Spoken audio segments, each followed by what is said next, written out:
Hi everyone. So I'm recording this video to discuss the semi-detailed lesson plan I said is the last of your requirements for literary criticism. Sorry it took a while. It's actually Wednesday. Although I'm confident naman that you can do this since it's very easy. 4 A's lang ni. It took me a while because the friend that I said who is working in that ed that I'm waiting to give me a copy, turns out, she gave birth. So, amo naglingaw wala sa daing kasen. So, anyway, I looked at the internet and I found this lesson plan format or sample that we can follow. It's following the 4A's format. So, I'll just briefly discuss the content. So, this is a semi-detailed lesson plan in English 8. So, di ba, gets na naton nga may, follow this format entirely ha, change nyo na lang ang content. So, objectives, di ba, dapat tatlo, no, at least tatlo. Ang competency, analyze literature as a mirror to a shared heritage of people. So, kung hindi pa ka mo kabalok, diin okay, pwede man butahan mo siya competency. Kung wala, okay lang. Number 2, ginamin ko sa curriculum guide. Okay. Okay, gets ko na. So, ang competency is diri ka makuha, isend ko na sa inyo ang link sang sample, isend ko na sa inyo. Then, ang competency, amo ni ang curriculum guide sang English sa junior high. So, sa junior high lang ta ma-follow ha. So, kung sa junior high, ang breakdown sang contents na nila, Grade 7, Philippine Literature. Grade 8, Afro-Asian. Grade 9, Anglo-American. And Grade 10, World Lit. So, feel free kung diin ka nga grade level makuha sang reading material, feel free. Then, ang imo na lang gid moon is kung grade 7 ka, either grade 8, grade 9, grade 10. Pero, hindi pwede senior high. Dapat junior high lang gid. Okay? Pero kung junior high ka, biskan diin ka lang nga grade level ma-focus. Okay? So, kung grade 7 ka, Philippine Literature, then Afro-Asian, Anglo-American, and World Lit. Although, to be honest, ang grade 9, Anglo-American, hindi siya included sa post-colonial, di ba? Philippine is pwede post-colonial. Afro-Asian, pwede post-colonial. Kasi diba, Africa was colonized as well. And grade 10 is World Lit. So, piliin mo tong country nga na-colonize sa bilog nga world. So, for sure, hindi ka mo mag-teach grade 9. Either grade 7, grade 8, or grade 10. Okay? Back to this format. So, again, tatlo ka objectives. Tapos, diri sa competency, I don't know what MELC is honestly, pero ang ibutang mo di is CG, Curriculum Guide. English CG, or English Curriculum Guide.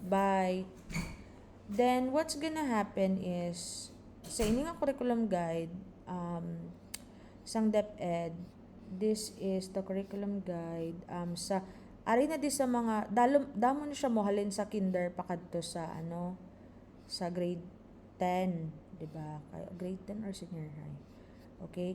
Imo pangitaon, kung diin nga grade level ka ma-teach. Halimbawa, grade 7 ka, ari siya sa mga page 153 na ata ang high school eh. O are, grade 7, first quarter. 'Di ba? Grade 7, first quarter. Diri ka na malantaw sa imong pili ka di. Kita mo ning naka-red na nga may number EN7LC-1-A-5. Amo na imo kopyahon. Kumbaga, di represent one competency. So pili ka lang da. To syempre hindi ka magpili sa reading, listening, viewing, vocabulary, di bala? Kay literature man eh. So diri ka literature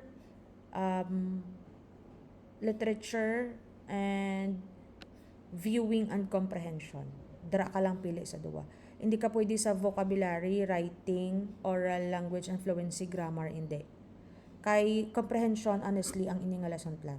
So, either literature or viewing comprehension. So, for example, may napilian ka na. Use structural analysis to determine meaning of unfamiliar words. Amo na. or diri kabi sa identify the distinguishing features of proverbs, myths, and legends. So dira ka na.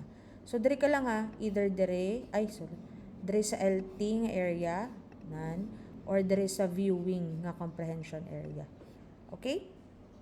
Ina kon grade 7. So on grade 8 naman imo tudloan, manaog ka naman di sa second quarter na ni, di ba? Kay may 4 quarter sa DepEd, third quarter. Dason siya na grade 8, dason siya na grade 9. So ikaw na lang paminta. Okay? So amo na dang i-copy mo sa competency. Halimbawa, discover literature as a tool to assert one's unique identity and to better understand people. So ibutang mo na di. Tapos iparenthesis mo man ang EN7LT-3-3-5 after ya. Okay, I hope that makes sense. So ang matabo na da parang something like kopyahan ko nito. Try ta ka. Doon mo na sa kung amo ni biin mo paper nan. Pero ini hindi mo da siya pag-ibutang. Dira mo na siya ibutang sa punta. Nan. Ayan. Okay? I hope that makes sense. Anyway, going back. Subject matter, very easy, no? Ano na imo story, ano imo topic, ano imo skill. Balik kay, di ba, you have to understand nga, the story is not important. The story is just a springboard para makadto ka sa imo actual lesson. So, ano imo lesson? Based on the competency is unique, a tool to assert unique identity and to better understand other people. So, ano da himoon nga topic or nga literature nga you think maka-serve sa imo sa ina nga topic. Okay? So, materials, references, easy to understand. Preliminaries, follow this format. Let's listen. So, ang iyang case, again ha, ang imo diri focus is the comprehension or the skill after reading literature. Okay? The focus is not the literature, but the skill that comes after or using literature as a springboard for discussion. Okay? Para sa nang natabo sa iya.